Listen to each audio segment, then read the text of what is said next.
Now let's explore present-day education.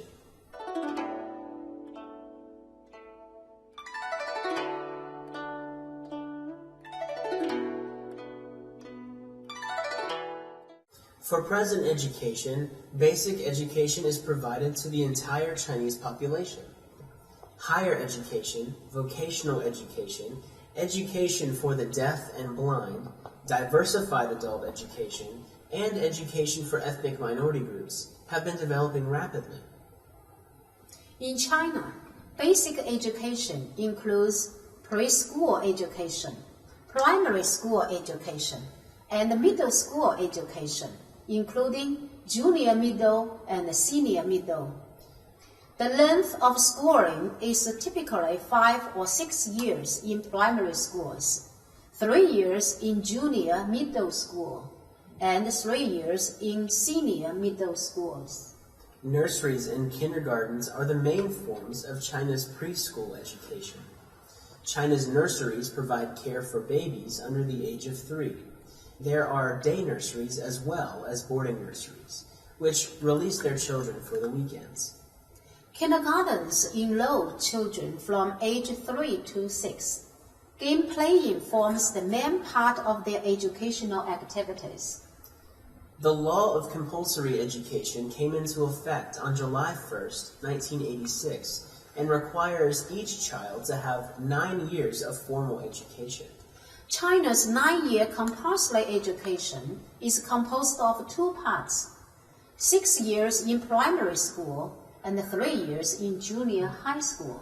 The curriculum is designed to ensure a rounded development of the students morally, intellectually, physically, and aesthetically. The 3-year senior middle school education is a preparation period for the students to enter colleges and universities. The major courses include Chinese language, mathematics, English, physics, chemistry, physiology, history, geography, biology, and politics. The National College Entrance Examination, or Gaokao, is an academic examination held annually in China and is aimed to select high school graduates for college admissions.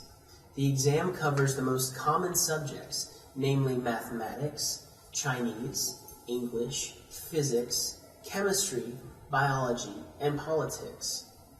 It is usually taken by students in their last school year of senior high school, and recently the Gaokao is experiencing some changes. Gaokao is the most primary way for students who are applying to universities after their graduation of high school. Students are only allowed to enter the colleges or universities when their overall scores pass the minimum qualifying score for schools they are applying to. In 1989, China launched 2 ambitious projects, Project Hope and the Springbud Project. These 2 projects have helped children, especially girls in poor areas, to attend schools. The history of higher education in China can be traced back to the Han Dynasty about 2,000 years ago.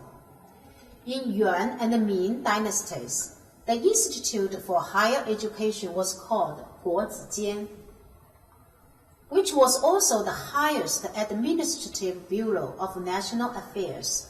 It was the equivalent to the current Ministry of Education. Now, more than 2,000 universities, colleges, and institutes in China offer 4 or 5-year programs. Students who have earned a Bachelor of Arts or Science degrees may apply for Master of Arts or Science programs, and then 3-year Doctor of Philosophy, PhD programs. Undergraduate studies cover basic and specialized courses. Students generally take basic courses with many class hours in their first 2 years, and then specialized courses with fewer class hours in their last 2 years. College and university students also have a wide choice of extracurricular activities, and every institution of higher learning has student associations practicing self-management, self-education, and self-service. Students can join various associations, some of which are official ones like student unions, while others are student communities based on students' interests, such as athletic, academic, or adventurous associations.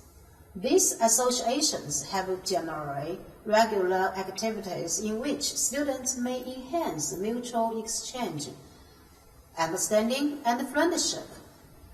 In the year 1997, China saw the launch of Project 211 with the aim to establish about 100 key institutions of higher education with key research projects poised to meet challenges in the 21st century. Project 985, which was launched in 1998 with the aim of building world-class universities in China, is another project used to promote the development of the Chinese higher education system. And by 2008, 39 universities had been sponsored. As to adult education in China can be divided into certificate and non-certificate study. Methods of delivery include correspondence, vocational college, and self-teaching programs. Chinese government has issued a set of laws and regulations and set special funds on safeguarding the rights of people with disabilities to be educated. Vocational education is highly valued for its employment-enhancing effect. The government has been studying and solving the unique problems relating to education for ethnic minority groups, and more government funds and policies have been allocated and made.